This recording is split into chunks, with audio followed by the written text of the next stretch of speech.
So ngayon mga ka-guys, magugas tayo ng aking paa kasi nakuha na ko ng paa ko. Yun.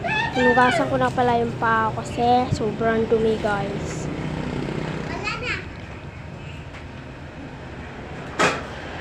Ayan, sabon naman na natin para maalis yung kanya. Hugasan ko muna siya guys kasi naka-dirty. Nabuhusan ako ng parang oil good.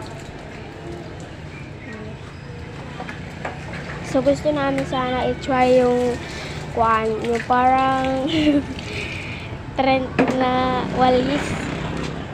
Sorry namin nagawa kasi may maistorbo namin si mama. So, ngayon guys, tapos na ako magugas ng paa. Ayan, yung ganyan-ganyan. Try na namin i-try. So, ngayon guys, lalabas na ako. So, ngayon, Yan, para ipakita sa inyo yung bahay namin. Nakita ko na sa inyo yung kwarto.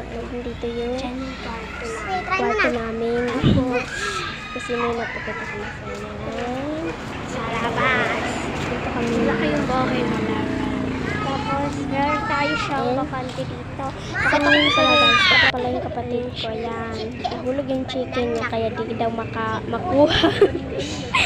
Yan. So, di daw makuha yung chicken na kaya pinagalitan ko si Reza kasi nahulog yung chicken na. Hugasan mo daw. Itapon mo na kasi Hugasan mo daw. Sabi ko, hugasan mo na.